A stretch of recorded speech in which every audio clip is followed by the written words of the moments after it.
MDS ದಮ್ ಆಲು, ನಾಲ್ ತಡ್ಕ ಮತ್ತು mushroom ಮಸಾಲೆ. MDS ನಿಂದ ಊಟ ಪ್ರತಿ ಸಲ ಸ್ವಾದಿಷ್ಟಕರ.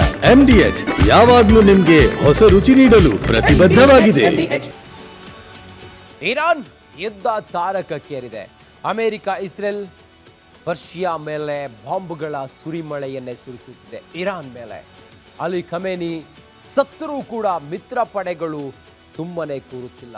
ಅದಕ್ಕೇನು ಕಾರಣ ಅಂತ ನೋಡೋಣ ಬನ್ನಿ.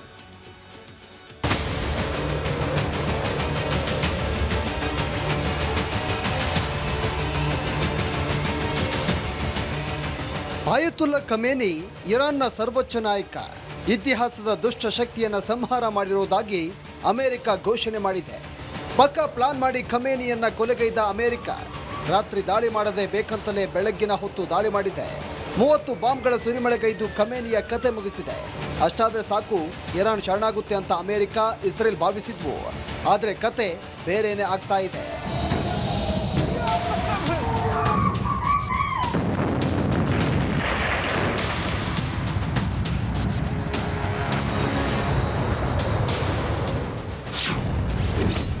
ರಕ್ತದಲ್ಲಿ ತೊಪ್ಪನೆ ತೊಯ್ತಾ ಇದೆ ಮಧ್ಯಪ್ರಾಚ್ಯ. ಇರಾನ್ನಲ್ಲಿ ಸತ್ತವರ ಸಂಖ್ಯೆ 700ಕ್ಕೆ ಏರಿಕೆ. ಆಪರೇಷನ್ ಎಪಿಕ್ ಫ್ಯೂರಿ ಹೆಸರಲ್ಲಿ ಅಖಾಡಕ್ಕಿಳಿದ ಡೊನಾಲ್ಡ್ ಟ್ರಂಪ್ ಸೇನೆ ನೀರು ಕುಡಿದಷ್ಟು ಸುಲಭವಾಗಿ ಖಮೇನಿಯನ್ನ ಭೇಟಿಯಾಡಿದೆ. ಆದರೂ ಸಿಕ್ಕಿದ್ದ ಚಾನ್ಸ್ ಅಂತ ಅಮೆರಿಕ, ಇಸ್ರೇಲ್ ಸೇರಿ ಇರಾನ್ ಮೇಲೆ ಬಾಂಬಿನ ಮಳೆ ಸುರಿತಾ ಇವೆ.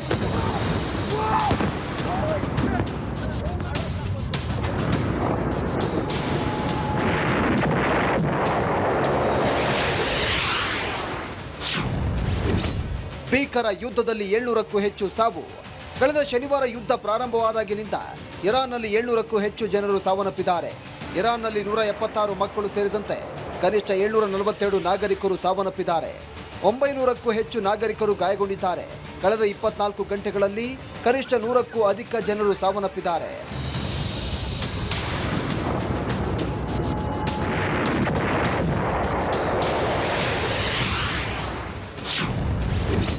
IRGC ನೆಲೆ, ಡ್ರೋನ್ ಫ್ಯಾಕ್ಟರಿಗಳೇ ಟಾರ್ಗೆಟ್. ಇಸ್ರೇಲ್, ಅಮೆರಿಕಗಳು ಇರಾನಿನ ಕ್ರಾಂತಿಕಾರಿ ಗಾರ್ಡ್ ಸೌಲಭ್ಯಗಳು, ಏರ್ ಡಿಫೆನ್ಸ್ ಸಿಸ್ಟಮ್ಗಳನ್ನೇ ಗುರಿಯಾಗಿಸಿಕೊಂಡಿದೆ. ಪೂರ್ಣ ಪ್ರಮಾಣದ ಯುದ್ಧ ಕಾರ್ಯಾಚರಣೆಗಳು ನಡೀತಾ ಇವೆ.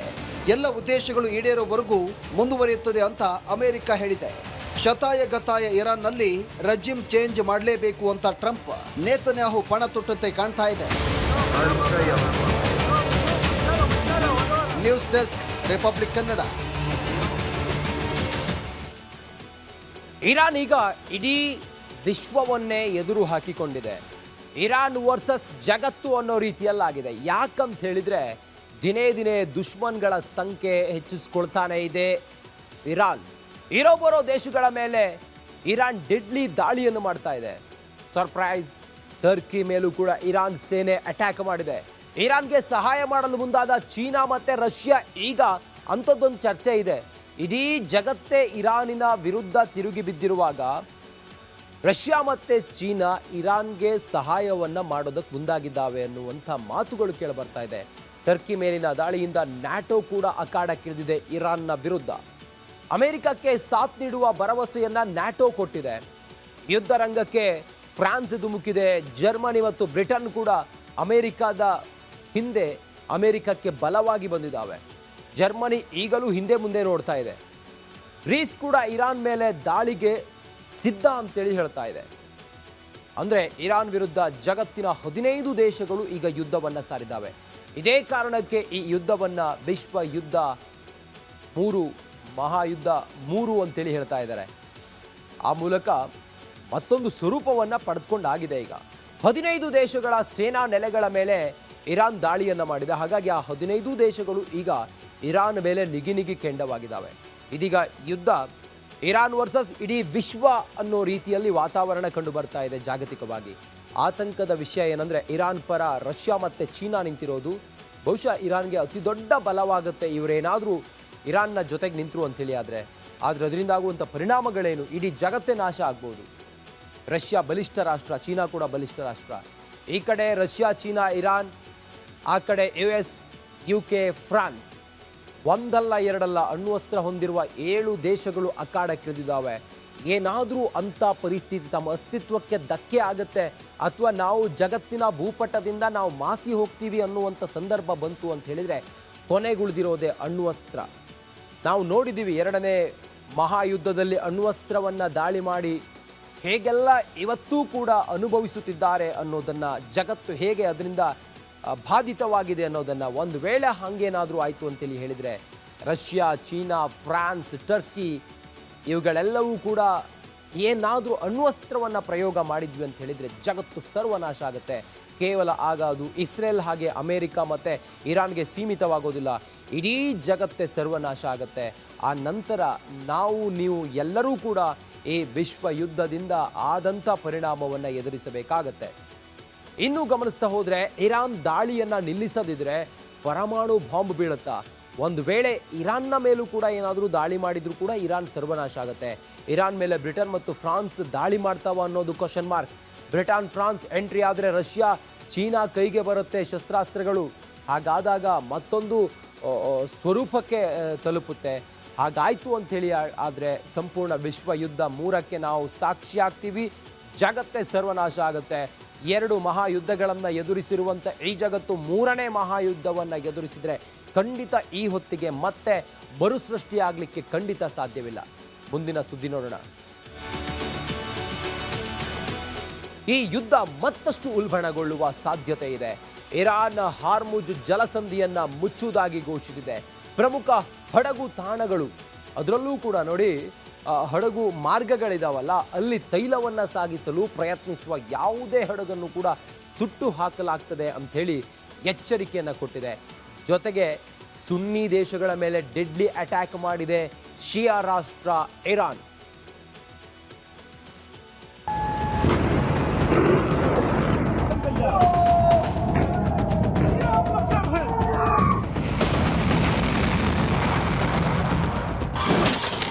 ಯಾವ ಭಯವಿತ್ತೋ ಅದೇ ಆಯ್ತು, ಕೆರಳಿದ ಪರ್ಷಿಯಾ. ಯುಎಸ್ಎ ತಪ್ಪಿನ ಪರಿಣಾಮ ಹೊತ್ತಿ ಉರಿಯುತ್ತಿದೆ ಮಧ್ಯಪ್ರಾಚ್ಯ. ಅಮೆರಿಕ ಮತ್ತು ಇಸ್ರೇಲ್ ನಡುವಿನ ಯುದ್ಧದ ಮಧ್ಯೆ ಇರಾನ್ ಮಾರಕ ಹೆಜ್ಜೆ ಇಟ್ಟಿದೆ. ಇಡೀ ಜಗತ್ತು ಭಯಪಡುವಂತೆ ಇರಾನ್ ಮಾಡಿದೆ.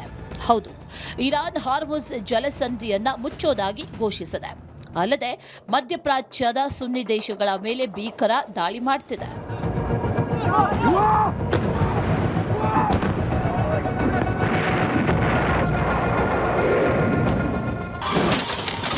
160 ಎಳೆಯ ಜೀವಗಳನ್ನ ಬಲಿ ಪಡೆದ ಅಮೆರಿಕ. ಟ್ರಂಪ್ ಖಮೇನಿ ಹಠದ ಆಟದಲ್ಲಿ ಅಮಾಯಕ ಜೀವಗಳು ಬಲಿಯಾಗಿದೆ. ಇರಾನ್ ವಿರುದ್ಧದ ಸಂಘರ್ಷದಲ್ಲಿ ಪುಟಾಣಿಗಳು ಉಸಿರು ನಿಲ್ಲಿಸಿದ್ದಾರೆ. ಟೆಹರಾನ್ನ ವಿದ್ಯಾರ್ಥಿನಿಯರ ಶಾಲೆ ಮೇಲೆ ದಾಳಿ ನಡೆದಿದ್ದು 160 ಮಕ್ಕಳು ಸತ್ತಿದ್ದಾರೆ.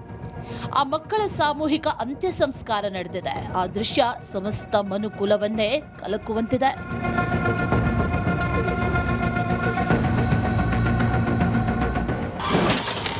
ವಿಶ್ವದ ಅತಿ ದೊಡ್ಡ ತೈಲ ಸಂಸ್ಕರಣಾ ಘಟಕ ದಗದಗ.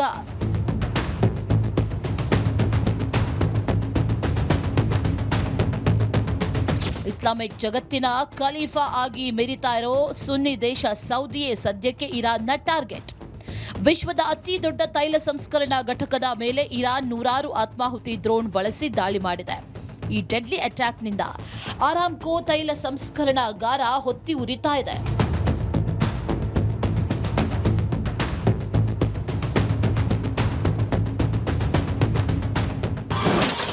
ಡ್ರೋನ್ ದಾಳಿಗೆ ಕಮಾಂಡ್ ಸೆಂಟರ್ ಒಡಿಸ್.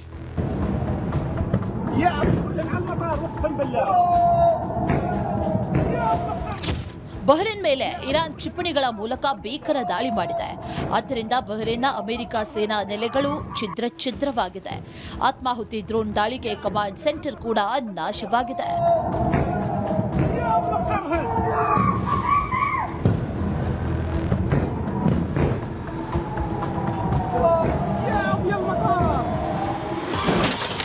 ಇರಾನ್ ವಿರುದ್ಧ ರೊಚ್ಚಿಗೆದ್ದ ಅಮೆರಿಕ. ಇರಾನ್ ಭೀಕರ ದಾಳಿಗೆ ಅಮೆರಿಕ, ಇಸ್ರೇಲ್ ರೊಚ್ಚಿಗೆದ್ದಿವೆ. ಇಸ್ಫಹಾನ್ ಜನವಸತಿ ಮೇಲೆ ಟ್ರಂಪ್ ಸೇನೆ ಕ್ಷಿಪಣಿ ದಾಳಿ ಮಾಡಿದೆ. News desk, Republic Kannada. ಬಹುತೇಕ ಇರಾನ್ನ ಪ್ರಮುಖ ಸ್ಥಳಗಳು ಸರ್ವನಾಶವಾಗಿದೆ. ಕಳ್ಕೊಳ್ಳೋಕ್ಕೆ ಏನೂ ಇಲ್ಲ. ಇರಾನ್ನನ್ನು ಸರ್ವನಾಶ ಮಾಡ್ತಾ ಇದೆ ಅಮೆರಿಕ ಮತ್ತು ಇಸ್ರೇಲ್. ಇರಾನ್ನ ಹಲವು ನಗರಗಳ ಮೇಲೆ ಡೆಡ್ಲಿ ಅಟ್ಯಾಕ್ ಮಾಡಿದ್ದಾವೆ. ಈ ಎರಡು ರಾಷ್ಟ್ರಗಳು ಜಂಟಿಯಾಗಿ ವೈಮಾನಿಕ ದಾಳಿಯಲ್ಲಿ ಸರ್ವನಾಶ ಮಾಡಿದ್ದಾವೆ. ಇರಾನ್ ಮೇಲೆ ಬಾಂಬುಗಳ ಸುರಿಮಳೆಯನ್ನು ಅಮೆರಿಕ ಸುರಿಸಿದೆ.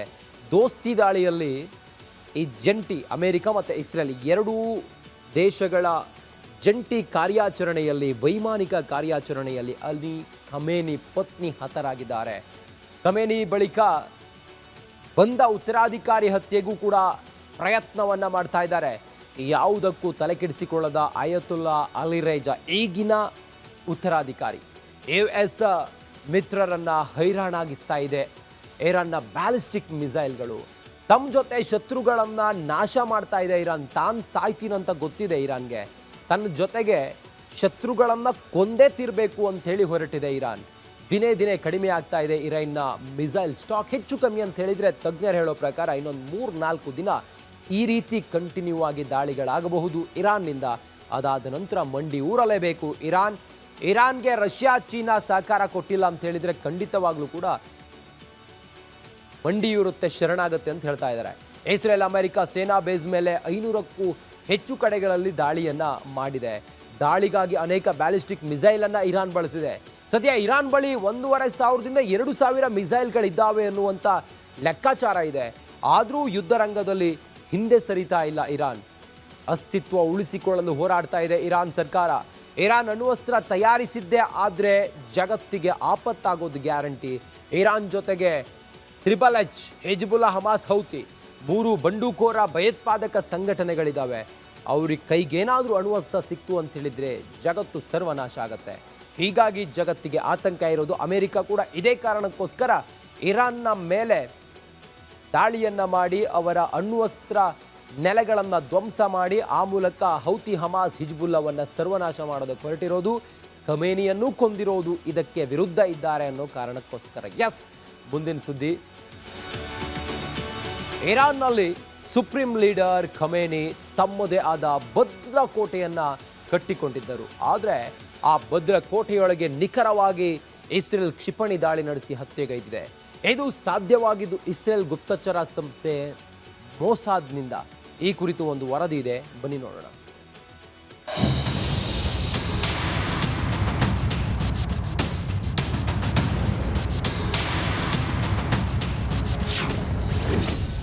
ಇರಾನ್ನಲ್ಲಿ ಖಮೇನಿ ಹತ್ಯೆಗೈದಿದ್ದು ಹೇಗೆ ಗೊತ್ತಾ? Traffic camera hack, CCTV video ವೀಕ್ಷಣೆ. ಇರಾನ್ ಸುಪ್ರೀಂ ಲೀಡರ್ ಖಮೇನಿ ಮತ್ತು ಅವರ ಆಂತರಿಕ ಭದ್ರತಾ ವಲಯವನ್ನ ಕೆಲವೇ ಸೆಕೆಂಡ್ಗಳಲ್ಲಿ ಅಮೆರಿಕ ಹಾಗೂ ಇಸ್ರೇಲ್ ಹತ್ಯೆ ಮಾಡಿವೆ. ಇರಾನ್ನೊಳಗೆ ಮಿಸೈಲ್ ನುಗ್ಗಿಸಿ ಹತ್ಯೆಗೈದಿದ್ದು ಇಡೀ ವಿಶ್ವವೇ ದಿಗ್ಭ್ರಮೆ ಆಗುವಂತೆ ಮಾಡಿದೆ. ತಮ್ಮದೇ ಆದ ಭದ್ರಕೋಟೆ ಕಟ್ಟಿಕೊಂಡು ಇದ್ದಂಥ ಆಯತುಲ್ಲಾ ಅಲಿ ಖಮೇನಿಯನ್ನ ಹತ್ಯೆ ಮಾಡೋದು ಸುಲಭದ ವಿಷಯ ಆಗಿರಲಿಲ್ಲ. ಆದರೆ ಅದನ್ನ ನಿಖರವಾಗಿ ಗುರಿ ತಲುಪಿ ಹತ್ಯೆ ಮಾಡುವಲ್ಲಿ ಅಮೆರಿಕ, ಇಸ್ರೇಲ್ ಯಶಸ್ವಿಯಾಗಿದ್ದೇ ದೊಡ್ಡ ರೋಚಕ ಕತೆ.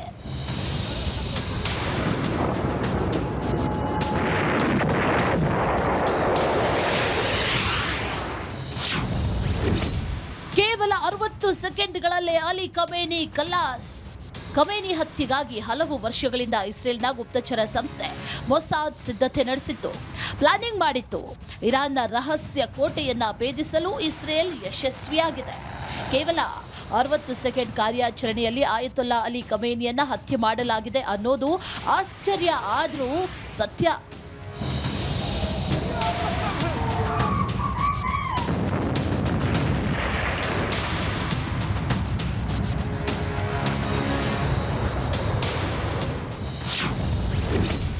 ಇಸ್ರೇಲ್ ಗುಪ್ತಚರ ಇಲಾಖೆ 1 ವರ್ಷದ ಮೊದಲೇ ಮೊಸಾದ್ ಪಕ್ಕಾ ಪ್ಲಾನ್ ಮಾಡಿತ್ತು. ಕಣ್ಗಾವಲು ಮತ್ತು ಸಂವಹನ ಜಾಲಗಳನ್ನೇ ಹ್ಯಾಕ್ ಮಾಡಿತ್ತು. ವಿಶೇಷ ಅಂದರೆ ಖಮೇನಿ ಎಲ್ಲೆಲ್ಲಿ ಓಡಾಡ್ತಿದ್ರೋ ಅಲ್ಲಿನ ಟ್ರಾಫಿಕ್ ಕ್ಯಾಮ್ರಾ ಹ್ಯಾಕ್ ಮಾಡಲಾಗಿತ್ತು. ಮೊಸಾದ್ ಅಂತೂ ಟ್ರಾಫಿಕ್ ಕ್ಯಾಮ್ರಾ ವಿಡಿಯೋ ಎನ್ಕ್ರಿಪ್ಟ್ ಮಾಡಿತ್ತು. ಟೆಲ್ ಅವೀವ್ನಲ್ಲಿ ಕುಳಿತ ಇರಾನ್ ರಸ್ತೆ ಬಗ್ಗೆ ಎಲ್ಲ ಮಾಹಿತಿಯನ್ನ ತಿಳಿದುಕೊಳ್ಳಬಹುದಾಗಿತ್ತು. ಮನೆ, ಕಚೇರಿಯ ಚಲನವಲನಗಳನ್ನು ಮಾನಿಟರ್ ಮಾಡಲಾಗ್ತಾ ಇತ್ತು. ಟ್ರಾಫಿಕ್ ಕ್ಯಾಮೆರಾ ಮೂಲಕ ಖಮೇನಿಯ ಚಲನವಲನ ಟ್ರ್ಯಾಕ್ ಮಾಡಲಾಗ್ತಾ ಇತ್ತು. ಇದೇ ಕಾರಣಕ್ಕೆ ಶನಿವಾರ ನಿಖರವಾಗಿ ಗುರಿ ಇಟ್ಟು ಅಟ್ಯಾಕ್ ಮಾಡಲಾಯಿತು. ಖಮೇನಿ ಇದ್ದ ಸ್ಥಳದ ಮೇಲೆಯೇ ಬರೋಬ್ಬರಿ 30 ಕ್ಷಿಪಣಿಗಳನ್ನು ಸುರಿಸಲಾಗಿತ್ತು.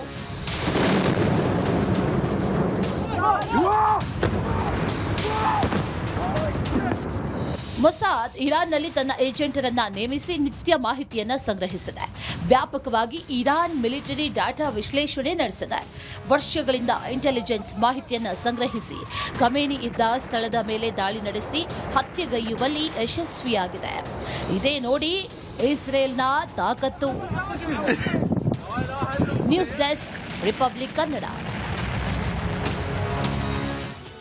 ಹಾಗಾದ್ರೆ ಇಸ್ರೇಲ್ನ ಗುಪ್ತಚರ ಏಜೆಂಟ್ಗಳು, ಮೊಸಾದ್ಗಳು ಇರಾನ್ನ ನೆಲದ ಒಳಗಡೆ ಹೊಕ್ಕು ಹೇಗೆ ಖಮೇನಿಯನ್ನ ಹೊಡೆದಾಕಿದ್ರು, ಹೇಗೆ ಆತ ಅಷ್ಟು ಸೀಕ್ರೆಟ್ ಜಾಗದಲ್ಲಿದ್ದರೂ ಕೂಡ ಆತನ ಮಾಹಿತಿ ಗುಪ್ತಚರ ಇಲಾಖೆಗೆ ಸಿಕ್ತು ಅನ್ನೋದನ್ನ ಡಿಟೇಲ್ ಆಗಿ ನೋಡ್ತಾ ಹೋಗೋಣ ನೀವಲ್ಲಿ. ಇದು ಸಿನಿಮೆಯ ಸ್ಟೋರಿಗೂ ಕೂಡ ಕಮ್ಮಿ ಇಲ್ಲದಂಥ ಕಾರ್ಯಾಚರಣೆ ಆಗಿತ್ತು. ಜಗತ್ತಿನ ಇತಿಹಾಸದಲ್ಲೇ ಅತ್ಯಂತ ರಣರೋಚಕ ಆಪರೇಷನ್ ಆಗಿತ್ತು. ವಿಶ್ವದ ಅತ್ಯುಗ್ರ ಖಮೇನಿಯ ಹತ್ಯೆ ಮಾಡೋದಂತ ಹೇಳಿದ್ರೆ ಅಷ್ಟು ಈಸಿನಾ? ಅದರ ಹಿಂದಿನ ರಣರೋಚಕ ಸ್ಟೋರಿಯನ್ನು ನಾವು ನಿಮ್ಮ ಮುಂದೆ ರಿವೀಲ್ ಮಾಡ್ತೀವಿ ನೋಡಿ. ರೆವಲ್ಯೂಷನರಿ ಗಾರ್ಡನ್ನು ಕಣ್ತಪ್ಪಿಸಿ ಖಮೇನಿಗೆ ಮುಹೂರ್ತವನ್ನು ಇಟ್ಟಿದ್ರು. ನಟೋರಿಯಸ್ ನಾಯಕನ ಹತ್ಯೆಗೆ ರಣರೋಚಕ ಕಾರ್ಯತಂತ್ರವನ್ನು ಮಾಡಿದ್ರು. ಜಂಟಿ ಕಾರ್ಯಾಚರಣೆಯನ್ನು ನಡೆಸಿದ್ದವು CIA, ಅಂದರೆ ಅಮೆರಿಕದ ಗುಪ್ತಚರ ಸಂಸ್ಥೆ CIA, ಹಾಗೆ ಇಸ್ರೇಲ್ನ ಗುಪ್ತಚರ ಸಂಸ್ಥೆ ಮೊಸಾದ್. ಅಲಿ ಖಮೇನಿ ಹತ್ಯೆಗೆ ದಶಕಗಳಿಂದ ನಿಖರವಾದ ಅವರ ಟಾರ್ಗೆಟನ್ನು ರೀಚ್ ಮಾಡಬೇಕು ಅಂಥೇಳಿ ಪ್ರಯತ್ನ ಪಡ್ತಾನೆ ಇದ್ರು. ಅಂದರೆ ಅವ್ರನ್ನ ಹೊಡೆದಾಕಬೇಕು ಅಂಥೇಳಿ ಇವತ್ತಿಂದಲ್ಲ, ದಶಕಗಳಿಂದಲೂ ಕೂಡ ನಿರಂತರ ಕಾರ್ಯತಂತ್ರ ನಡೀತಾನೆ ಇತ್ತು. ಆದರೆ ಸಾಧ್ಯ ಆಗಿರಲಿಲ್ಲ. ಆದರೆ ಸರಿಯಾದ ಸಮಯ, ಸರಿಯಾದ ರೀತಿಯಲ್ಲಿ ಅಥೆಂಟಿಕ್ ಮಾಹಿತಿಯೊಂದಿಗೆ ಮೊಸಾದ್ ಮತ್ತು ಅಮೆರಿಕದ CIA ಜಂಟಿ ಕಾರ್ಯಾಚರಣೆಯಲ್ಲಿ ಖಮೇನಿಯನ್ನು ಖತಮ್ ಮಾಡ್ತಾರೆ. ಅಯೋತೊಲ್ಲಾ ಖಮೇನಿ ಮುಗಿಸಲು 20 ತಿಂಗಳಿನಿಂದ ಪ್ಲಾನ್ ಮಾಡಿದರು. ಇರಾನಿಯರೊಟ್ಟಿಗೆ ಬೆರೆತು ಹೋಗಿತ್ತು ಈ ಮೊಸಾದ್ ಏಜೆಂಟ್ಸ್ಗಳು. ಖಮೇನಿ ಪ್ರತಿ ನಡೆಯ ಮೇಲೂ ಕೂಡ ಕಣ್ಣಿಟ್ಟಿದ್ದ ಮೊಸಾದ್ ಏಜೆಂಟು ಮೊದಲು ಟೆಹರಾನ್ನ ಟ್ರಾಫಿಕ್ ಕ್ಯಾಮ್ರಾಗಳನ್ನು ಹ್ಯಾಕ್ ಮಾಡ್ತಾರೆ. ಟೆಹರಾನ್ನ ಪ್ರತಿ ಟ್ರಾಫಿಕ್ ಕ್ಯಾಮ್ರಾ ಹ್ಯಾಕ್ ಮಾಡಿದ್ದ ಇಸ್ರೇಲ್ ಅದರ ಮಾಹಿತಿಯನ್ನು ಪಡ್ಕೊಳ್ತಾರೆ. ಹಿಂದಿನ ದಿನ ರಹಸ್ಯ ತಾಣಕ್ಕೆ ತೆರಳಿದ ಅಯಾತೊಲ್ಲಾ ಖಮೇನಿ, ಆಗ ರಾತ್ರಿ ಆದರೂ ಕೂಡ ಅಯಾತೊಲ್ಲಾ ಖಮೇನಿಯ ಆ ಸೀಕ್ರೆಟ್ ಜಾಗದಿಂದ ಆತ ಹೊರಗಡೆ ಬಂದಿರಲಿಲ್ಲ. ಖಮೇನಿಯ ಮನೆಯೊಳಗೂ ಕೂಡ ಮೊಸಾದ್ ಏಜೆಂಟು ಸೇರ್ಕೊಂಡಿದ್ರು. ಯಾವ ಹೊತ್ತಿಗೆ ದಾಳಿ ಆಗುತ್ತೆ ಅಂಥೇಳಿ ಏಜೆಂಟ್ರಿಗೆ ತಿಳಿಸಲಾಗಿತ್ತು. USA ಯುದ್ಧ ವಿಮಾನ ಬಾನಿಗೇರ್ತಾ ಇದ್ದಂತೆಯೇ ಏಜೆಂಟ್ಗಳು ಹೊರಗೆ ಬರ್ತಾರೆ. ದಾಳಿಗೂ ಒಂದೇ ಒಂದು ನಿಮಿಷ ಹೊರಗಡೆ ಬಂದು ಏಜೆಂಟ್ಗಳು ಅಲ್ಲಿಂದ ಬಚಾವಾಗ್ತಾರೆ. ಖಚಿತ ದಾಳಿ ಮಾಡಿ ಅಯಾತೊಲ್ಲಾ ಖಮೇನಿಯನ್ನು ಕೊಂದು ಹಾಕ್ತಾರೆ ಈ ಜಂಟಿ ವೈಮಾನಿಕ ಕಾರ್ಯಾಚರಣೆ ವೇಳೆ. ಇದೊಂದು ರಣರೋಚಕ ಆಪರೇಷನ್. ಅದು ಒಂದು ದೇಶದ ಸರ್ವೋಚ್ಚ ನಾಯಕನನ್ನು ಹತ್ಯೆ ಮಾಡೋದು, ಅವನಿದ್ದ ಜಾಗಕ್ಕೆ ಹೋಗಿ ಅಂತ ಹೇಳಿದರೆ ಅದು ಈಸಿನಾ? ಖಂಡಿತ ಈಸಿ ಇಲ್ಲ. ಆದರೆ ಮಾಡಿ ತೋರಿಸಿದೆ ಅಮೇರಿಕ ಮತ್ತು ಇಸ್ರೇಲ್ ತನ್ನ ಗುಪ್ತಚರ ಏಜೆಂಟ್ಗಳ ಮೂಲಕ. ಇರಾನ್ ಸುಪ್ರೀಂ ಲೀಡರ್ ಖಮೇನಿಗೆ ಅಣ್ವಸ್ತ್ರವನ್ನು ಹೊಂದಬೇಕು, ಬ್ಯಾಲಿಸ್ಟಿಕ್ ನ್ಯೂಕ್ಲಿಯರ್ ಮಿಸೈಲ್ ಹೊಂದಬೇಕೆಂಬ ಮಹದಾಸೆ ಇತ್ತು. ಅದೇ ಈಗ ಖಮೇನಿ ಜೀವವನ್ನು ಬಲಿ ಪಡೆದಿದೆ. ಆದರೂ ಅಮೇರಿಕ ಯುದ್ಧ ನಿಲ್ಲಿಸೋದಿಲ್ವಂತೆ. ಯಾಕೆ, ಏನು, ಎತ್ತ, ಈ ಡಿಟೇಲ್ ಮಾಹಿತಿಯನ್ನು ನೋಡಿ.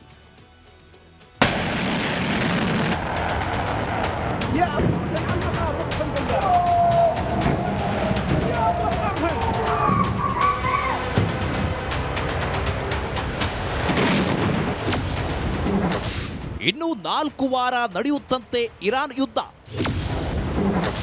USA ಸೈನಿಕರ ಸಾವಿಗೆ ಉತ್ತರ ಕೊಡಲು ಟ್ರಂಪ್ ಸಿದ್ಧತೆ. ಅಮೆರಿಕ ಇಸ್ರೇಲ್ ದೋಸ್ತಿ ಇರಾನ್ ಮೇಲೆ ಕುಸ್ತಿ ಸಾರಿದೆ. ಈ ಜಂಟಿ ದಾಳಿ ಸದ್ಯ ಮಧ್ಯಪ್ರಾಚ್ಯವನ್ನ ರಕ್ತದ ಮಡುವಿನಲ್ಲಿ ತೇಲುವಂತೆ ಮಾಡ್ತಿದೆ. ಇದಕ್ಕೆ ಅಂತ್ಯ ಯಾವಾಗ ಎಂಬ ಪ್ರಶ್ನೆಗಳು ಉದ್ಭವಿಸಿದೆ. ಈ ನಡುವೆ ದಾಳಿಗಳು ಮುಂದುವರಿಯುತ್ತೆ ಅಂತ ಅಮೆರಿಕ ಅಧ್ಯಕ್ಷ ಟ್ರಂಪ್ ವಾರ್ ಮಾಡಿದ್ದು ಇರಾನಿ ಜನರ ನಿದ್ದೆಗೆಡಿಸಿದೆ.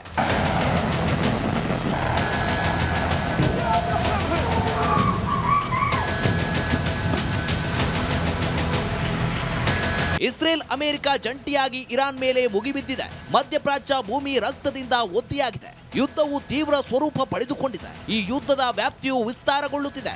ಎಲ್ಲೆಡೆ ಕ್ಷಿಪಣಿಗಳು ಹಾಗೂ ಬಾಂಬ್ ಸದ್ದು ಕೇಳಿ ಬರುತ್ತಿವೆ. ಯುರೋಪಿಯನ್ ರಾಷ್ಟ್ರಗಳಿಗೆ ಈ ಯುದ್ಧ ವ್ಯಾಪಿಸಿದ್ದು ವಿಶ್ವದ ಅತ್ಯಂತ ಸುರಕ್ಷಿತ ದೇಶ ಎಂಬ ಖ್ಯಾತಿ ಗಳಿಸಿದ್ದ ದುಬೈನ ಮೇಲೂ ಈ ಯುದ್ಧದ ತೀವ್ರ ಪರಿಣಾಮ ಬೀರಿದೆ.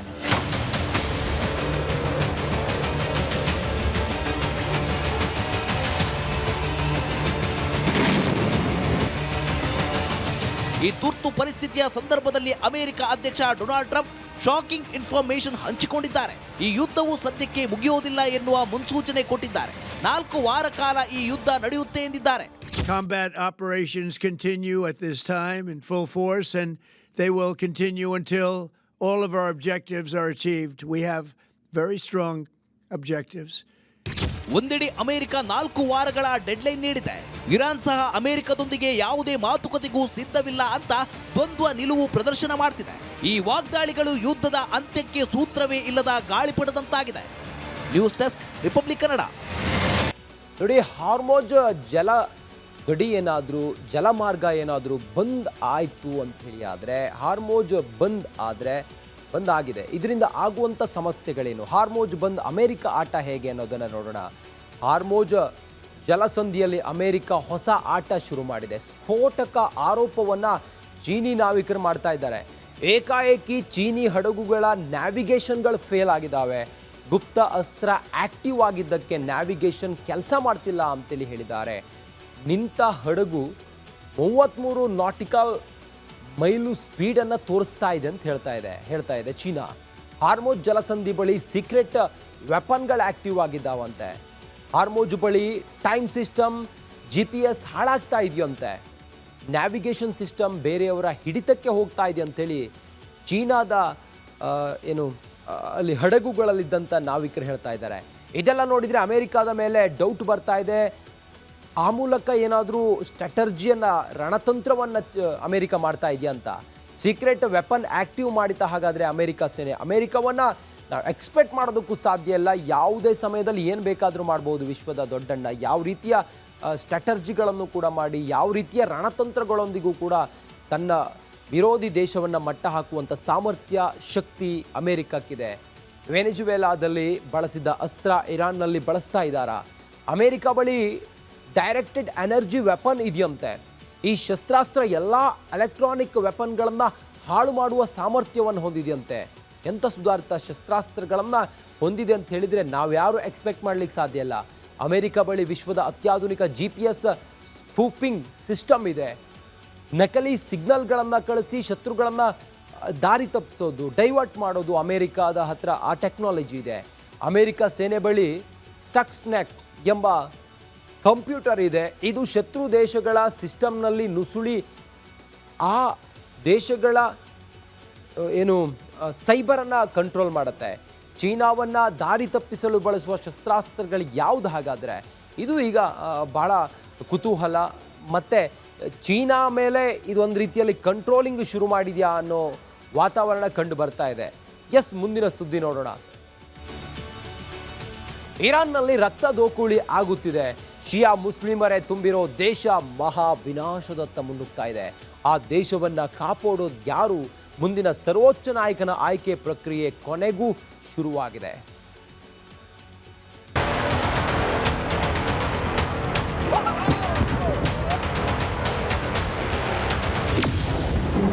ಖಮೇನಿ ನಂತರ ಯಾರಾಗ್ತಾರೆ ಸರ್ವೋಚ್ಚ ನಾಯಕ? ಕೆಳಗಿಳಿಯುತ್ತಾರ ಆರಾಫಿ? ಯಾರಿಗೆ ಸಿಗುತ್ತೆ ಚಾನ್ಸ್? ಇರಾನ್ ಸರ್ವಾಧಿಕಾರಿಯ ಯುಗಾಂತ್ಯವಾಗಿದೆ. ಹಲವು ಸಮಯದಿಂದ ಅಮೆರಿಕ, ಇಸ್ರೇಲ್ ವರ್ಸಸ್ ಇರಾನ್ ನಡುವೆ ನಡೆಯುತ್ತಿದ್ದ ಶೀತಲ ಸಮರ ಯುದ್ಧ ಸ್ವರೂಪ ಪಡೆದಿದೆ. ಇಸ್ರೇಲ್ ಅಮೆರಿಕ ಜಂಟಿ ಕ್ಷಿಪಣಿ ದಾಳಿಗೆ ಇರಾನ್ ಪರಮೋಚ್ಚ ನಾಯಕ ಖಮೇನಿ ಮಾತ್ರವಲ್ಲದೆ ಆತನ ಕುಟುಂಬ ಹಾಗೂ ಸೇನಾಧಿಕಾರಿಗಳು ಹತ್ಯೆಯಾಗಿದ್ದಾರೆ. ಇದೀಗ ಖಮೇನಿ ಉತ್ತರಾಧಿಕಾರಿಯ ಆಯ್ಕೆಯ ಹುಡುಕಾಟ ಆರಂಭವಾಗಿದೆ. ಇರಾನ್ ಅಧ್ಯಕ್ಷ ಪೆಜೆಶ್ಕಿಯಾನ್, ನ್ಯಾಯಾಂಗ ಇಲಾಖೆಯ ಮುಖ್ಯಸ್ಥ ಗೋಲಂ ಹುಸೈನ್ ಮೊಸೇನಿ, ಎಜೈ ಹಾಗೂ ಅಯತುಲ್ಲಾ ಅಲಿ ರೆಜಾ ಅರಾಫಿ ಒಳಗೊಂಡ ಮಂಡಳಿಯು ಬಿಕ್ಕಟ್ಟಿನ ಸಂದರ್ಭದಲ್ಲಿ ದೇಶವನ್ನ ಮುನ್ನಡೆಸುತ್ತಿದೆ. ಒಂದೇ ವಾರದಲ್ಲಿ ಸರ್ವೋಚ್ಚ ನಾಯಕನ ಆಯ್ಕೆ. ಇರಾನ್ನ ಪರಮೋಚ್ಚ ನಾಯಕನನ್ನ ಈ ವಾರ ಆಯ್ಕೆ ಮಾಡಲಾಗುವುದು ಎಂದು ವಿದೇಶಾಂಗ ಸಚಿವ ಅರಾಗ್ಚಿ ಹೇಳಿದ್ದಾರೆ. 88 ಸದಸ್ಯರನ್ನ ಒಳಗೊಂಡ ತಜ್ಞರ ಸಮಿತಿಯು ಪರಮೋಚ್ಚ ನಾಯಕನನ್ನ ಆಯ್ಕೆ ಮಾಡಲಿದೆ. ಮುಜತಾಬಾ ಖಮೇನಿ ಆಯತ್ತೊಲ್ಲಾ ಅಲಿ ಖಮೇನಿ ಅವರ ಪುತ್ರ. ಇವರೇ ಸಮರ್ಥವಾದ ಉತ್ತರಾಧಿಕಾರಿ ಎಂಬ ಅಭಿಪ್ರಾಯವಿದೆ. ಆದರೆ ಇಸ್ಲಾಮಿಕ್ ರಿಪಬ್ಲಿಕ್ ಮೊದಲಿನಿಂದಲೂ ವಂಶಾಡಳಿತಕ್ಕೆ ವಿರೋಧ ವ್ಯಕ್ತಪಡಿಸುತ್ತಿದೆ. ಇನ್ನು ಇರಾನ್ನ ಹಂಗಾಮಿ ಸರ್ವೋಚ್ಚ ನಾಯಕ ಅರಾಫಿ ಹಂಗಾಮಿ ಮಂಡಳಿಯ ಸದಸ್ಯರಲ್ಲಿ ಒಬ್ಬರು. 2019ರಲ್ಲಿ ಖಮೇನಿ ಗಾರ್ಡಿಯನ್ ಮಂಡಳಿಯ ಸದಸ್ಯರಾಗಿ ಇವರನ್ನ ಆಯ್ಕೆ ಮಾಡಿದ್ರು. ಹಸನ್ ಖಮೇನಿ ಇಸ್ಲಾಮಿಕ್ ರಿಪಬ್ಲಿಕ್ ಸಂಸ್ಥಾಪಕ ಆಯತ್ತೊಲ್ಲಾ ರುಹುಲ್ಲಾಲ್ ಖಮೇನಿ ಮೊಮ್ಮಗನಾಗಿದ್ದಾರೆ. ಆಯತ್ತೊಲ್ಲಾ ಮಹಮ್ಮದ್ ಮೆಹದಿ ಮಿರಾಫ್ ಬಘೇರಿ ಹಿರಿಯ ಧಾರ್ಮಿಕ ನಾಯಕನಾಗಿದ್ದು ತಜ್ಞರ ಸಮಿತಿಯ ಸದಸ್ಯರು ಕೂಡ ಆಗಿದ್ದಾರೆ. ಆಯತ್ತೊಲ್ಲಾ ಅಲಿ ಖಮೇನಿ 30 ವರ್ಷಗಳಿಗೂ ಅಧಿಕ ಕಾಲ ಇರಾನ್ನನ್ನ ತನ್ನ ಬಿಗಿಮುಷ್ಟಿಯಲ್ಲಿ ಹಿಡಿದುಕೊಂಡಿದ್ರು.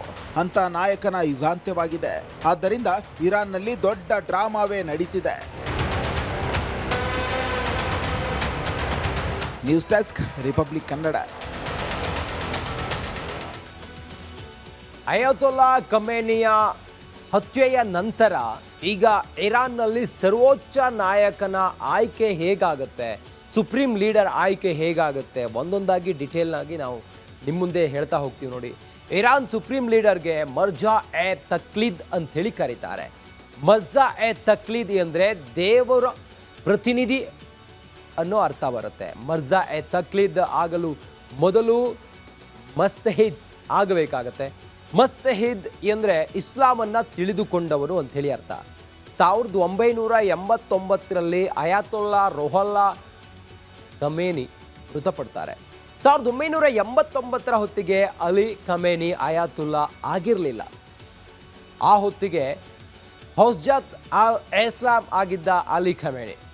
ಹೊಜ್ಜತ್ ಅಲ್ ಇಸ್ಲಾಂ ಅಂದರೆ ಮಧ್ಯಮ ದರ್ಜೆಯ ಮೌಲಿ ಅಂಥೇಳಿ ಅರ್ಥ. ರುಹುಲ್ಲಾ ಸಾವಿನ ಬಳಿಕ ಹುಸೈನ್ ಅಲಿ ಸುಪ್ರೀಂ ಲೀಡರ್ ಆಗಬೇಕಾಗಿತ್ತು. ಆದರೆ ಹುಸೈನ್ ಅಲಿ ಜೊತೆ ರುಹುಲ್ಲಾ ಖಮೇನಿ ಕಿತ್ತಾಟ ಶುರುವಾಗುತ್ತೆ. ಅದೇ ಕಾರಣಕ್ಕೆ ಹುಸೈನ್ರನ್ನ ವಜಾ ಮಾಡಿದ್ದ ರುಹುಲ್ಲಾ. ಸಿಕ್ಕ ಚಾನ್ಸ್ ಬಳಸಿಕೊಂಡ ಅಂದಿನ ಅಧ್ಯಕ್ಷ ಅಲಿ ಖಮೇನಿ ಆಯ್ಕೆ ಸಮಿತಿಯ ಸದಸ್ಯರ ವಿಶ್ವಾಸವನ್ನು ಗಳಿಸಿದ್ದ ಅಲಿ ಖಮೇನಿ ಮೊದಲೇ ಕೆಲಸ ಮಾಡಿದ್ರಿಂದ IRGCಯು ಬೆಂಬಲಿಸಿತ್ತು ಅಲಿ ಖಮೇನಿಯನ್ನು. ಅಸೆಂಬ್ಲಿ ಆಫ್ ಎಕ್ಸ್ಪರ್ಟ್ನ 88 ಜನರ ಪೈಕಿ 77 ಜನರ ವೋಟ್ ಖಮೇನಿಗೆ ಬಿದ್ದಿತ್ತು. 74 ಸದಸ್ಯರ ಪೈಕಿ 64 ವೋಟ್ ಗಳಿಸಿದ ಅಲಿ ಖಮೇನಿ. ಹೀಗೆ ಅಲಿ ಖಮೇನಿ ಸರ್ವೋಚ್ಚ ನಾಯಕರಾಗಿ ಅಲಿ ಖಮೇನಿಯಾಗಿ ಅವರು ಇರಾನ್ನಲ್ಲಿ ಸರ್ವೋಚ್ಚ ನಾಯಕರಾಗಿ ಅವರು ಸಂಪೂರ್ಣ ಹಿಡಿತವನ್ನು ತೆಗೆದುಕೊಳ್ತಾರೆ. ಬಳಿಕ ಸಂವಿಧಾನವನ್ನೇ ಬದಲಿಸಿ ಪಟ್ಟವನ್ನು ಉಳಿಸಿಕೊಂಡ ಅಲಿ ಖಮೇನಿ ಮರ್ಜಾ ಎ ತಕ್ಲೀದ್ ಆಗದೆ ಸುಪ್ರೀಂ ಲೀಡರ್ ಆಗಲು ಅವಕಾಶ ಸಿಕ್ತು.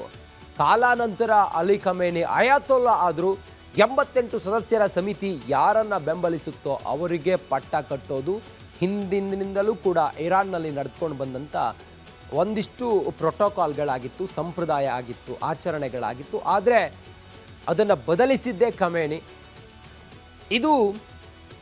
ಇದು ಈಗ ಈ ನಂತರ ಖಮೇನಿಯ ಹತ್ಯೆಯ ನಂತರ ಮುಂದಿನ ಸರ್ವೋಚ್ಚ ನಾಯಕನ ಆಯ್ಕೆಯ ಬಗ್ಗೆ ಈಗ ತಲೆಕೆಡಿಸಿಕೊಂಡಿದೆ ಇರಾನ್.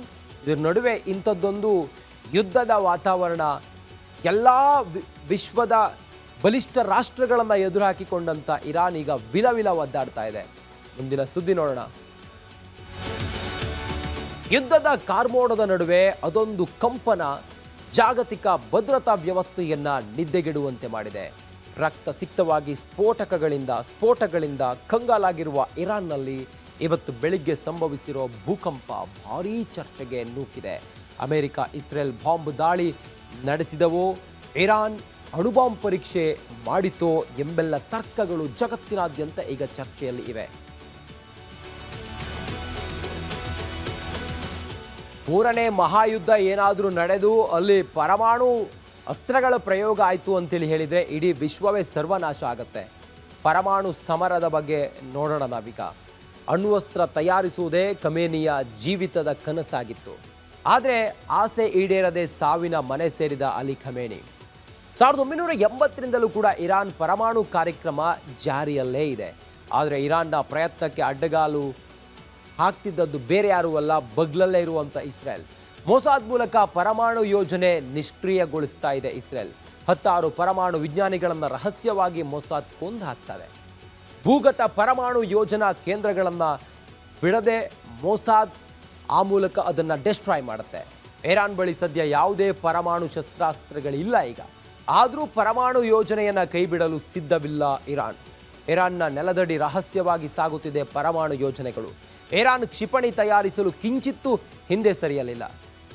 ಎನ್ಫಹಾನ್ನಲ್ಲೇ ಅತಿದೊಡ್ಡ ಕ್ಷಿಪಣಿ ಉತ್ಪಾದನಾ ಕೇಂದ್ರ ಇದೆಯಂತೆ. ದಿನಕ್ಕೆ ಸರಾಸರಿ 1 ರಿಂದ 2 ಕ್ಷಿಪಣಿಗಳನ್ನು ಉತ್ಪಾದಿಸುತ್ತೆ ಇರಾನ್. 2027ರ ವೇಳೆಗೆ ಇರಾನ್ ಕ್ಷಿಪಣಿಗಳ ಸಂಗ್ರಹ 8,000 ಏರುತ್ತೆ ಅಂತೇಳಿ ಹೇಳ್ತಾರೆ. 106 ಅಡಿ ಭೂಗತ ಕ್ಷಿಪಣಿ ನಗರಗಳಲ್ಲಿವೆ. ಅಪಾರ ಕ್ಷಿಪಣಿಗಳಿವೆಯಂತೆ. ಅದೇ ಕ್ಷಿಪಣಿ ನಗರವನ್ನು ಪತ್ತೆ ಹಚ್ಚಲು ಹೆಣಗಾಡ್ತಾ ಇದೆ ಅಂತೆ ಇಸ್ರೇಲ್. ಇದು ಇರಾನ್ನಲ್ಲಿ ಇರುವಂಥ ತನ್ನ ಶಸ್ತ್ರಾಸ್ತ್ರಗಳು.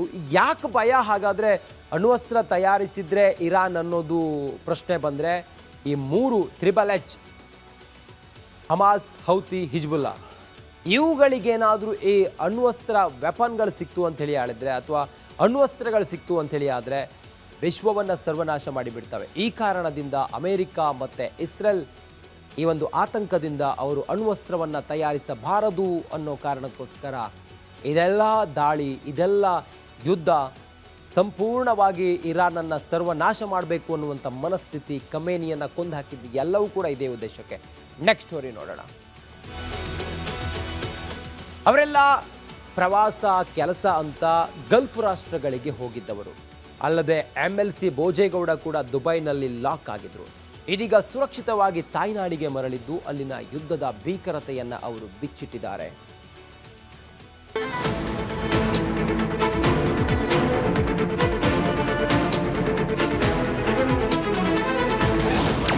ಯುದ್ಧ ಭೂಮಿಯಿಂದ ಕನ್ನಡಿಗರು ವಾಪಸ್.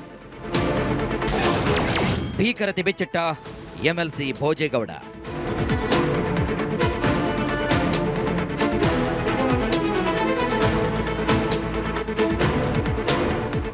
ಇಸ್ರೇಲ್ ಅಮೆರಿಕ ಜಂಟಿ ದಾಳಿಯಿಂದ ಇರಾನ್ ಬದರುಗುಟ್ಟಿ ಹೋಗಿದೆ. ಗಲ್ಫ್ ರಾಷ್ಟ್ರಗಳ ಮೇಲೆ ಯದ್ವಾ ತದ್ವಾ ಮಿಸೈಲ್ ಮಳೆಯನ್ನೇ ಸುರಿಸ್ತಾ ಇದೆ. ದುಬೈ, ಅಬುಧಾಬಿ ಸೇರಿ ಹಲವು ಕಡೆ ವಾಯುಪ್ರದೇಶ ಬಂದ್ ಆಗಿದೆ. ಇದರಿಂದ ಪ್ರವಾಸ ಕೆಲಸಕ್ಕೆಂದು ತೆರಳಿದಂತಹ ಕನ್ನಡಿಗರು ಕಂಗಾಲಾಗಿ ಹೋಗಿದ್ರು.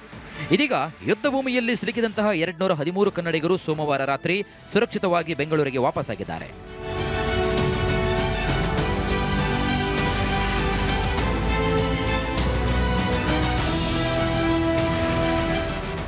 MLC ಭೋಜೇಗೌಡ, ಖ್ಯಾತ ಬ್ಯಾಡ್ಮಿಂಟನ್ ತಾರೆ PV ಸಿಂಧು ಸೇರಿ 300ಕ್ಕೂ ಹೆಚ್ಚು ಜನ ತಾಯ್ನಾಡಿಗೆ ಮರಳಿದ್ದಾರೆ. ಇನ್ನು MLC ಭೋಜೇಗೌಡ ಯುದ್ಧದ ಭೀಕರತೆಯನ್ನ ಬಿಚ್ಚಿಟ್ಟಿದ್ದಾರೆ.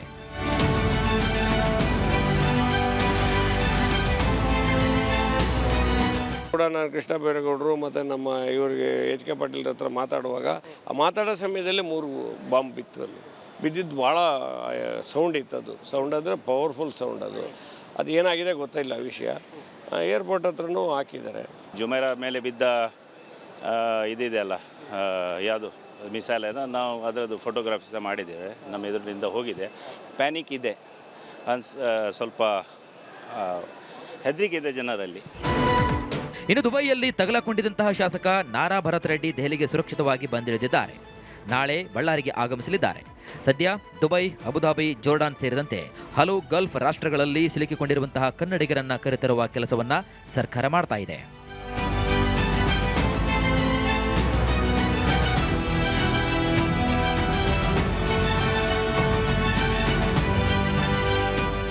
Rahman, metro bureau, republic Kannada. ಈ ಮಧ್ಯಪ್ರಾಚ್ಯ ರಾಷ್ಟ್ರಗಳ ನಡುವಿನ ಇದೊಂದು ಯುದ್ಧದ ಸಂದರ್ಭ ಜಾಗತಿಕವಾಗಿ ಏನೇನು ಪರಿಣಾಮ ಬೀರಬಹುದು ಅನ್ನೋದನ್ನು ನಾವು ನೋಡ್ತಾ ಹೋಗೋಣ. ಪೆಟ್ರೋಲ್, ಡೀಸೆಲ್ ಹಾಗೆ ಸಿಲಿಂಡರ್ ದುಬಾರಿ ಆಗುತ್ತಾ?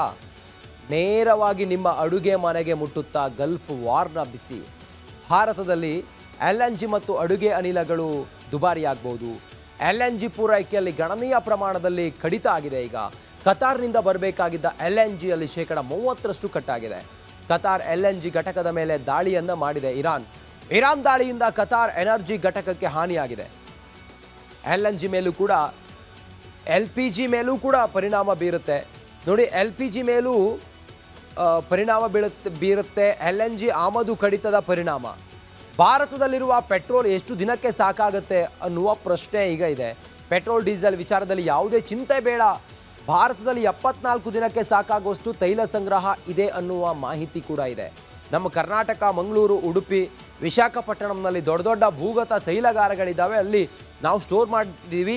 ಏನೇ ಯುದ್ಧ 2 ತಿಂಗಳು ನಡೆದರೂ ಕೂಡ ನಾವು ಪೆಟ್ರೋಲ್, ಡೀಸೆಲ್, LPG ಇವನ್ನು ನಮ್ಮ ಅನುಕೂಲಕ್ಕೆ ತಕ್ಕಂತೆ, ನಮ್ಮ ಅಗತ್ಯಕ್ಕೆ ತಕ್ಕಂತೆ ಪೂರೈಸುವಷ್ಟು ನಾವು ಶೇಖರಿಸಿ ಇಟ್ಟಿದ್ದೀವಿ ಅನ್ನುವಂಥ ಮಾಹಿತಿ ಕೂಡ ಇದೆ. ಒಡಿಶಾದಲ್ಲೂ ಕೂಡ ತಯಾರಾಗ್ತಾ ಇದೆ ಒಂದು ತೈಲ ಸಂಗ್ರಹಗಾರ. ಒಡಿಶಾ ಘಟಕ ಸಿದ್ಧವಾದರೆ 90 ದಿನಕ್ಕೆ ಆಗುವಷ್ಟು ತೈಲ ಸ್ಟಾಕ್ ಮಾಡ್ಬೋದು. ನಾವು ಭಯ ಪಡೋದೇನು ಬೇಡ. ಆದರೆ ಇದು ಕಂಟಿನ್ಯೂ ಆಯಿತು ಅಂತ ಹೇಳಿದರೆ ನಮ್ಮ ದೇಶದ ಮೇಲೂ ಕೂಡ ಪರಿಣಾಮ ಬೀರುತ್ತೆ. ಜಾಗತಿಕವಾಗಿಯೂ ಕೂಡ ಕಂಪನಗಳು ಆಗುತ್ತೆ. ಮುಂದಿನ ಸುದ್ದಿಯನ್ನು ನೋಡೋಣ. ಜಗತ್ತು ಸದ್ಯ ಯುದ್ಧದ ಬೇಗೆಯಲ್ಲಿ ಬೇಯುತ್ತಿದೆ. ನಮ್ಮ ನೆರೆ ರಾಷ್ಟ್ರ ಪಾಕಿಸ್ತಾನ ಸಹ ಈಗಾಗಲೇ ಅಫ್ಘಾನಿಸ್ತಾನದ ಜೊತೆಗೆ ಓಪನ್ ವಾರ್ನಲ್ಲಿದೆ. ಇದರ ಜೊತೆಗೆ ಪಾಕಿಸ್ತಾನಕ್ಕೆ ಸದ್ಯ ಭಾರತದ ಕಡೆಯಿಂದಲೂ ಕೂಡ ದಾಳಿಯಾದರೆ ನಮ್ಮ ಕತೆ ಏನು ಅನ್ನುವ ಆತಂಕ ಶುರುವಾಗಿದೆ. ಈ ಕುರಿತು ಒಂದು ಡಿಟೇಲ್ ವರದಿ ನೋಡೋಣ ಬನ್ನಿ.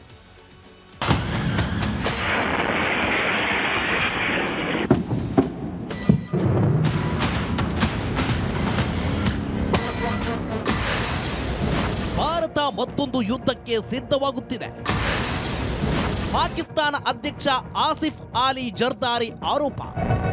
ಉಗ್ರರನ್ನ ಸಾಕಿ ಸಲುಹಿದ್ದ ಪಾಕಿಸ್ತಾನಕ್ಕೆ ಅಟ್ಟಾಡಿಸಿ ಹೊಡೆಯೋದು ಇಬ್ರ. ಇದೀಗ ಭಾರತವು ಬಡಿಯೋಕೆ ನಿಂತ್ರೆ ಪಾಕಿಸ್ತಾನದ ಸ್ಥಿತಿ ಆ ದೇವರಿಗೆ ಪ್ರೀತಿ ಎಂಬಂತಾಗುತ್ತೆ. ಅದೇ ಕಾರಣಕ್ಕೆ ಪಾಕಿಸ್ತಾನದ ಅಧ್ಯಕ್ಷ ಆಸಿಫ್ ಅಲಿ ಜರ್ದಾರಿ ಮಾತುಕತೆ ಮೂಲಕ ಸಾಮರಸ್ಯ ಮಾಡಿಕೊಳ್ಳೋಣ ಎಂದು ಕೇಳಿಕೊಂಡಿದ್ದಾರೆ. ಭಾರತದ ನಾಯಕರು ಮತ್ತೊಂದು ಯುದ್ಧಕ್ಕೆ ಸಿದ್ಧತೆ ನಡೆಸುತ್ತಿದ್ದಾರಂತೆ. ಯುದ್ಧ ಭೂಮಿಯ ಆತಂಕದಿಂದ ಹೊರಬಂದು ಅರ್ಥಪೂರ್ಣ ಮಾತುಕತೆಯಲ್ಲಿ ತೊಡಗಿಸಿಕೊಳ್ಳಬೇಕು. ಏಕೆಂದರೆ ಮಾತುಕತೆ ಮಾತ್ರವೇ ಶಾಂತಿಯ ಏಕೈಕ ಮಾರ್ಗ ಎಂದು ಜರ್ದಾರಿ ಹೇಳಿದ್ದಾನೆ. ಭಾರತದ ನಡೆಯಿಂದ ಟೆನ್ಷನ್. ಭಾರತವು ಸಿಂಧೂ ಜಲ ಒಪ್ಪಂದವನ್ನ ರದ್ದು ಮಾಡಿದೆ. ಭಾರತದ ನಡೆಯನ್ನ ಪಾಕಿಸ್ತಾನ ಅಧ್ಯಕ್ಷ ಖಂಡಿಸಿದ್ದಾನೆ. ಹೀಗೆ ಒಪ್ಪಂದವನ್ನ ಸ್ಥಗಿತಗೊಳಿಸಿರುವುದು ಜಲ ಭಯೋತ್ಪಾದನೆಯಂತಿದ್ದು, ಭಾರತ ರಾಜಕೀಯ ಹತೋಟಿಯನ್ನ ಸಾಧಿಸಲು ಸಿಂಧೂ ಜಲವನ್ನ ಅಸ್ತ್ರವನ್ನಾಗಿ ಬಳಸಿಕೊಳ್ಳುತ್ತಿದೆ ಎಂದಿದ್ದಾನೆ. ಇದೇ ಸಮಯದಲ್ಲಿ ಜಮ್ಮು ಕಾಶ್ಮೀರ ಜನರಿಗೆ ಪಾಕಿಸ್ತಾನವು ರಾಜತಾಂತ್ರಿಕ ಮತ್ತು ನೈತಿಕ ಬೆಂಬಲವನ್ನ ನೀಡುವುದನ್ನ ಮುಂದುವರಿಸುತ್ತದೆ ಎಂದು ಹೇಳಿದ್ದು, ಕಾಶ್ಮೀರ ಸಮಸ್ಯೆ ಬಗೆಹರಿಯುವವರೆಗೆ ದಕ್ಷಿಣ ಏಷ್ಯಾದಲ್ಲಿ ಶಾಶ್ವತ ಶಾಂತಿ ಸಿಗುವುದು ಅಸಾಧ್ಯವೆಂದು ಹೇಳಿದ್ದಾನೆ. ಪಾಕ್ ಗಡಿಭಾಗದಲ್ಲಿ ಭಾರತದಿಂದ ನೋಟಂ ಜಾರಿ.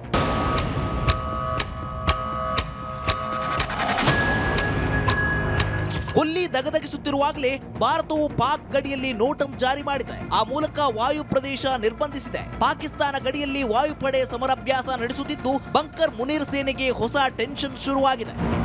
News desk, Republic Kannada. Pakistan versus 5 ಶತ್ರುಗಳು. ಪಾಪಿ ಪಾಕಿಸ್ತಾನಕ್ಕೆ ಶತ್ರುಗಳು ಒಬ್ಬರ ಇಬ್ಬರ, ಸುತ್ತಮುತ್ತ ಇರೋರೆಲ್ಲ ಶತ್ರುಗಳೇ. ಅಫ್ಘಾನಿಸ್ತಾನವೂ ಶತ್ರುನೇ. ಬಲಕ್ಕೆ ಎಡಕ್ಕೆ ನೆತ್ತಿ ಮೇಲೆ ಎಲ್ಲರೂ ಶತ್ರುಗಳೇ. ಪಾಕಿಸ್ತಾನದ ಒಳಗೂ ಇದೆ ದೊಡ್ಡ ಶತ್ರು ಸೈನ್ಯ. ಪಾಕಿಸ್ತಾನದ ಪೂರ್ವ ಭಾಗದಲ್ಲಿ ಭಾರತ ಸೇನೆ ಇದೆ. ಭಾರತ ಸಾಂಪ್ರದಾಯಿಕ ವೈರಿ ಬಿಡಿ. ಪಾಕಿಸ್ತಾನದ ನೆತ್ತಿ ಮೇಲಿದೆ ಅಫ್ಘಾನಿಸ್ತಾನ. ಅಫ್ಘಾನಿಸ್ತಾನದ ಸೇನೆ ಕೂಡ ಪಾಕನ್ನು ಹೆಂಗೆ ಹೊಡೆದಾಕಬೇಕು ಅಂತ ಕಾಯ್ತಾ ಇದೆ.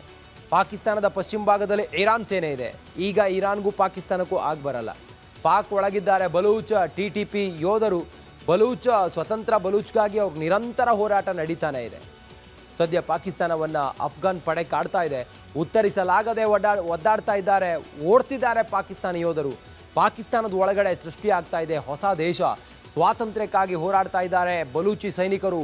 TTP ಉಗ್ರರಿಗೆ ಪಾಕ್ ತಾಲಿಬಾನ್ನಿಂದ ಸಹಾಯವೂ ಕೂಡ ಇದೆ. ಹಾಗಾಗಿ ಪಾಕಿಸ್ತಾನಕ್ಕೆ ಈಗ ಭಯ ಇರೋದು. TTPಗೆ ಉತ್ತರಿಸಲಾಗದೆ ಹೈರಾಣಾಗಿ ಹೋಗಿದೆ ಪಾಕಿಸ್ತಾನ. ಅಮೆರಿಕಕ್ಕೆ ಏರ್ ಸ್ಪೇಸ್ ಕೊಟ್ಟಿದ್ದಕ್ಕೆ ಇರಾನ್ ಕೆರಳಿ ಹೋಗಿದೆ. ಒಂದು ಕೈ ನೋಡ್ಕೋತೀವಿ ಅಂಥೇಳಿ IRGC ಪಡೆ ಹೇಳಿದೆ. ಇದೆಲ್ಲದರ ಮಧ್ಯೆ ಭಾರತ ಎಂಟ್ರಿ ಕೊಟ್ಟರೆ ಪಾಕ್ ಖತಮ್. ಪಾಕ್ ನಾಟಕ್ ಬಂದ್, ಖೇಲ್ ಖತಮ್ ಆಗುತ್ತೆ. ಎಸ್, ಇದು ಜಾಗತಿಕವಾಗಿ ಸೃಷ್ಟಿಯಾಗಿರುವಂಥ ಯುದ್ಧದ ವಾತಾವರಣ. ಆದರೆ ನಮ್ಮ ರಾಜ್ಯ ಕರ್ನಾಟಕದಲ್ಲಿ ರಾಜಕಾರಣ ಏನು ಗರಿಗೆದರದೇ ಏನಿಲ್ಲ. CM Siddaramaiah, DCM DK Shivakumar ಮಧ್ಯದ ಕದನದ ಬಗ್ಗೆ ನಿಮಗೆಲ್ಲ ಗೊತ್ತೇ ಇದೆಯಲ್ಲ. ಆದರೆ ಏಕಾಏಕಿ ಡಿ ಕೆ ಶಿವಕುಮಾರ್ ಸೈಲೆಂಟ್ ಆಗಿದ್ದಾರೆ. ಸಿದ್ದರಾಮಯ್ಯ ಕೆಳಗಿಳಿತಾರೆ ಅಂತ ಹೇಳಿಲ್ಲ ಎನ್ನುತ್ತಿದ್ದಾರೆ. ಈ ಕುರಿತು ಒಂದು ವರದಿ ಇದೆ, ನೋಡ್ಕೊಂಡು ಬನ್ನಿ.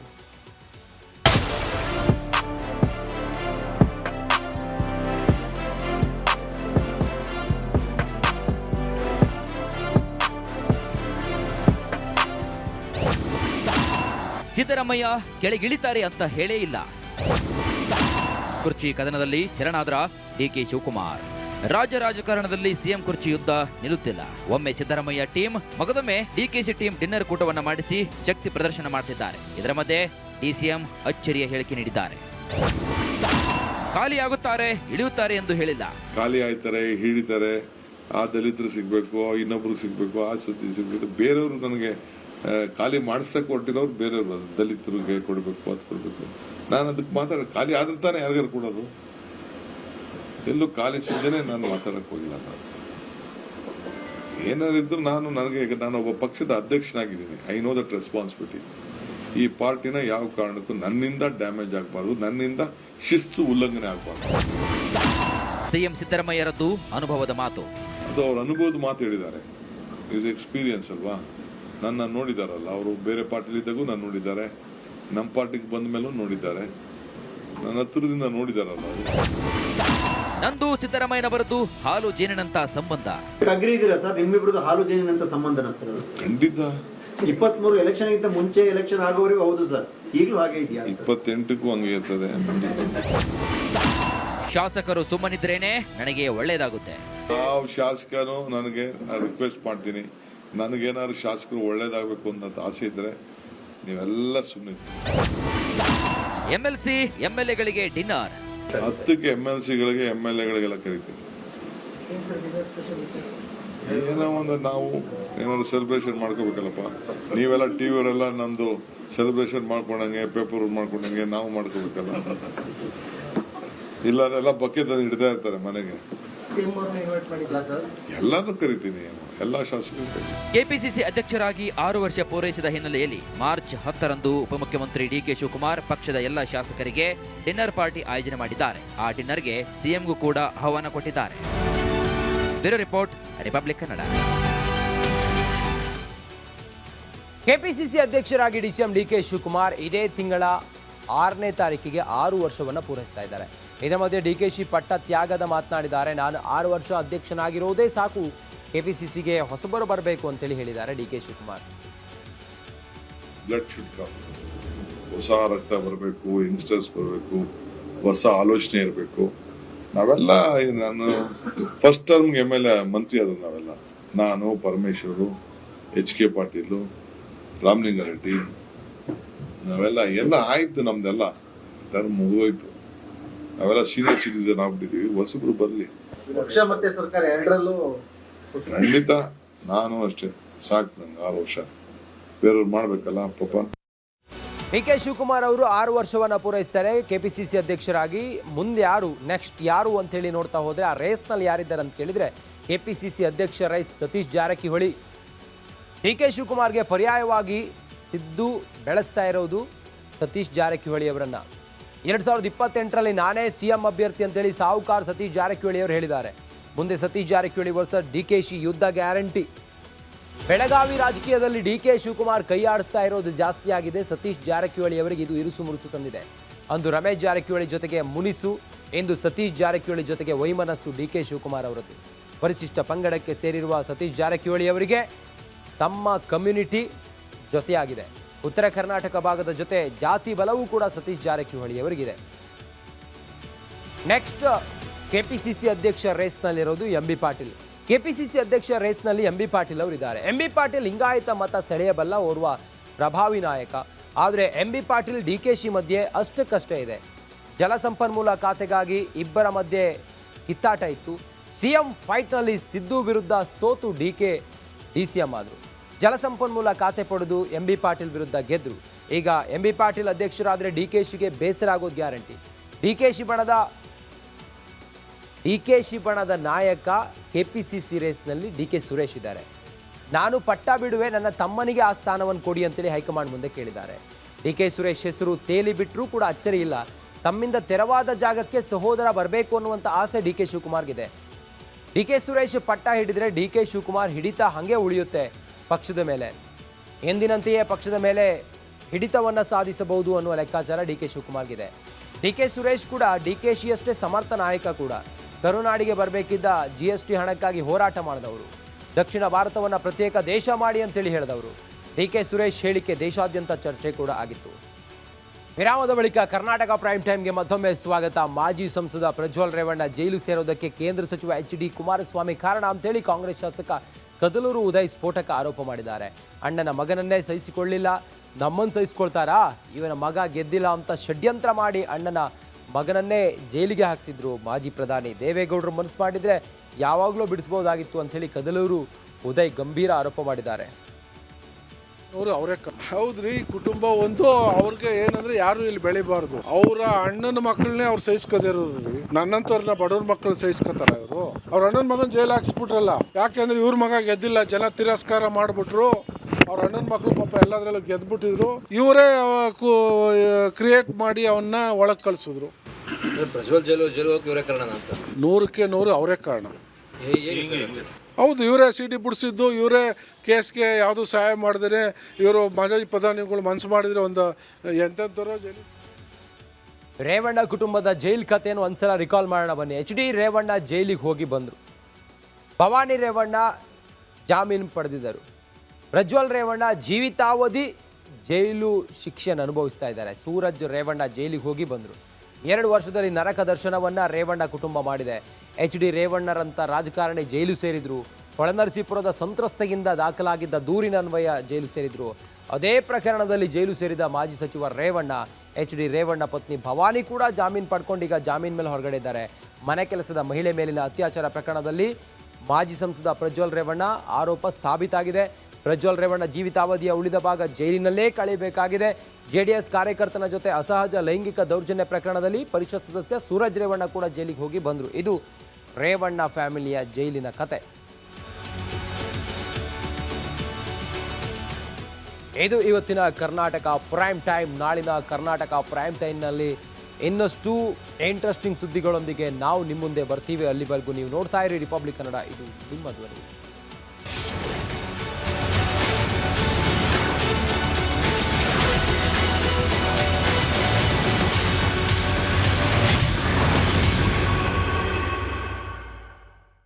ಆರೋಗ್ಯ ಹಾಗೂ ನ್ಯೂಟ್ರಿಷನ್ ಸಿಗುತ್ತೆ ನೋಡಿ, ಬಾಡಿ ಸ್ಟ್ರಾಂಗ್ ಆಗುತ್ತೆ. ಸ್ವಲ್ಪ ತಿಂದು ಹಸಿವು ನಿಗುತ್ತೆ, ಡೈಜೆಷನ್ಗೆ ಇಲ್ಲ ಅಪಾಯ. MDH ಸೋಯಾ ಟೀ, ಅಸಲಿ ಪ್ರೋಟೀನ್. MDH